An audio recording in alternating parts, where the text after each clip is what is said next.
para compartirles la leyenda sobre chaneques y disfrutar también de dos relatos relacionados con ellos. Bienvenidos. Muy bien, chaneques. Los chaneques son seres míticos que viven en el sur de México y forman parte de la cultura mesoamericana. De ellos se cuentan leyendas diversas según la región. Se les describe como seres de 1 metro de altura, con la cara de ancianos y con los pies al revés. Algunos de estos duendes están relacionados con el orden y la armonía, y se cuenta que protegen los bosques, podan árboles y cuidan a los animales heridos por los cazadores. Pero también se dice que les gusta jugar con los intrusos. En algunas regiones la gente cree que hay un tipo de chaneques, que son malos, pues les gusta hacer que la gente se pierda por días y también raptarlos para llevarlos a su mundo subterráneo, cuya entrada es un árbol seco de capoco. Prefieren llevarse a los niños pequeños y especialmente a las mujeres. Por lo general desaparecen en grupos. Se dice que por más que los familiares los buscan, no hay rastro hasta que sus parientes se resignan a no verlos más. Y cuando se da el caso de que los desaparecidos regresan, las víctimas no pueden recordar nada de lo que ocurrió ni de lo que han visto. Se cree que los chaneques habitan el inframundo, una dimensión a la cual los mortales no tienen acceso. Una ceiba seca es la entrada a este espacio mágico. Según otras variantes del mito, estos duendes habitan espacios acuáticos como lagos y ríos. Se dicen que tienen aspecto de niños, con cara de abuelitos. Otros relatos afirman que son jóvenes y hermosos. Para protegerse de los chaneques uno debe colocarse la ropa al revés. Y puede ser útil también un amuleto. En la mitología azteca los llamaban chaneque, una especie de dioses menores que eran los encargados de guardar la naturaleza, y también se les asocia con el inframundo. Dicen que su principal actividad es cuidar los montes y los animales silvestres. Se sabe que hay hombres y mujeres y que cuentan con capacidades mágicas. También se les atribuye la capacidad de apoderarse del espíritu de las personas. Los chaneques están muy arraigados en la cultura mexicana. Incluso en la actualidad, cuando las cosas cambian de lugar o desaparecen, se les achaca a ellos la pérdida. Todavía hay personas que prefieren protegerse y cuando se internan en el bosque utilizan la ropa al revés para evitar que los chaneques se los lleven. Se dice que también ocasionan enfermedades, pero pueden recompensar también al hombre con riquezas y buena fortuna.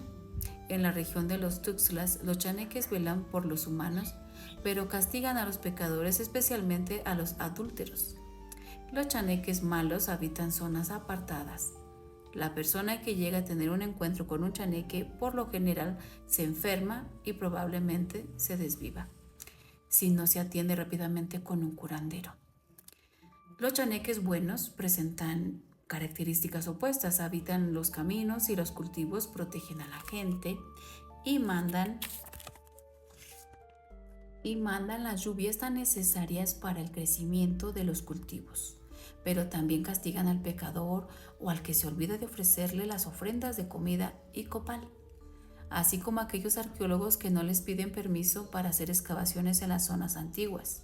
Seguramente el hecho de que la credibilidad en los chaneques permanezca vigente se debe a que aún persiste un conjunto de creencias prehispánicas, así como una mezcla de mitos que surgieron posteriores a la conquista. En lugares como Michoacán, Veracruz, Oaxaca y otros más, son muy comunes los relatos y experiencias sucedidas a algunas personas. Veamos algunos ejemplos. Muy bien. Relato sobre un chaneque. Era yo muy chamaco cuando me ocurrió el encuentro con un chaneque, nos cuenta Raúl Martínez, un hombre mayor que ahora se regocija como comienza a relatar su historia mientras sostiene una taza de café cuyo aroma escapa espléndidamente hasta llegar a mi olfato. Tendría unos 7 años. Me acuerdo que eran las fiestas del pueblo de la Santa Virgen de los Sacramentos. Mi madre y yo habíamos ido a la misa de cierre a las 8 de la noche. Yo estaba sentado junto a mi madre, que Dios la tenga en su santa gloria, cuando de repente me dijo: Raúl, corre por las velas que se me olvidaron en la cocina. Quiero que las bendiga el padre. Yo nada más escuché y me salí corriendo hecho la mocha a la casa. A esa edad uno parece liebre y como era un chamaquito de pueblo acostumbrado al ejercicio físico, hasta me dio gusto salirme de misa para cumplir con el encargo de mi madre. A pesar de que nuestra casa quedaba un poco retirada de la iglesia del pueblo, ya estaba oscuro y aunque yo no era mucho de sentir miedo, me di cuenta que casi todo el pueblo estaba en misa. Se veía aquello muy solitario, pero seguí mi camino hasta llegar a casa. Busqué en la cocina las mentadas velas y no las encontré por ningún lado. Al cabo de un rato comencé a ponerme nervioso, pues entre tanta cosa y con la apuración encima, pensé que no llegaría tiempo para que mi madre diera las velas a bendecir. Ya me había regresado sin las velas, haciendo enojar a mi madre. Así que seguí buscando en los cajones de la cocina cuando de repente escuché una vocecita. Están en la alacena. Búscalas ahí. Al principio pensé que era mi imaginación, pero nuevamente volví a escuchar a alguien que me decía, que te digo que están ahí. Entonces me di cuenta que no era mi imaginación y salí corriendo bien asustado de la cocina. Esperé unos segundos afuera de la casa y estuve a punto de regresar sin el encargo. Dudaba si entrar o no nuevamente a la cocina y hacer caso a la voz. Sentía miedo, pero la curiosidad por aquel ser que me había hablado fue mayor, así que decidí entrar. Fui directamente a la alacena y cuando abrí la puerta las velas estaban frente a mis narices. Enseguida escuché una risita que salía de aquella esquina de la cocina. Me asomé para ver quién había hecho la broma y lo que vi allí me dejó pasmado. Han pasado 50 años y todavía recuerdo perfectamente lo que vi. Su vestimenta, su cara. Era un enanito, un hombrecito del tamaño de un niño. Pequeño, tenía la mirada vivaracha y la sonrisa cálida. Estaba vestido con unos pantalones y un sombrero con una cinta roja. Los pantalones parecían de manta. Se me quedó viendo.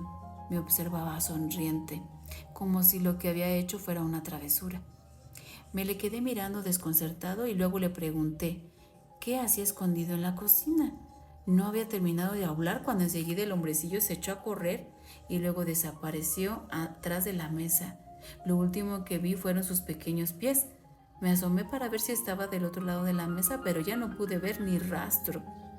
Ya había pasado mucho tiempo y lo único que pensé fue que mi mamá me iba a dar una cueriza si no le llevaba las velas que me había pedido. Así que pegué una carrera para llegar rápido, porque en misa seguro ya estaban por terminar. Iba pensando en que a lo mejor había imaginado todo, así que en cuanto pisé suelo santo sentí un gran alivio. Nunca olvidaré esa noche. Ni siquiera cené, pues se me quitó el hambre, por supuesto, que tampoco quería entrar a la cocina porque no quería toparme de nuevo con esa criatura. Al otro día intenté ya no recordar lo sucedido, pero como ya se imaginarán, me dio hambre, así que procedí y aproveché que toda mi familia estaba desayunando para acercarme al lugar. Cuando también sentía un poco de miedo, miré por todos los rincones para ver si no había nada. Pasaron unas semanas y el incidente fue quedando en el olvido. Ya había asimilado que lo ocurrido no fue más que un producto de mi imaginación. Sin embargo, el hombrecillo se me apareció de nuevo. Una tarde que entré a la cocina para tomar agua fresca de una enorme jarra de barro que había siempre sobre la mesa, me pareció ver entre las puertas de los anaqueles abiertos al enanito aquel. Me observaba sin decir nada.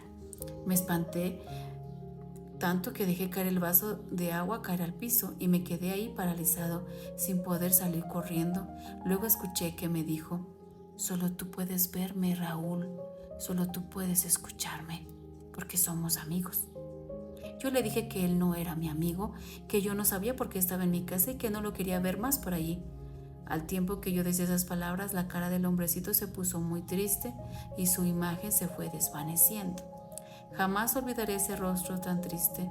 Seguramente que yo mismo lo corrí de mi casa. Les juro que esta historia en verdad me ocurrió y a pesar de que han pasado muchos años permanece en mi memoria y conservo este recuerdo como uno de los más grandes tesoros de mi infancia. Así es. Y aquí termina esta historia, anécdota sobre Chaneque. Gracias por escuchar.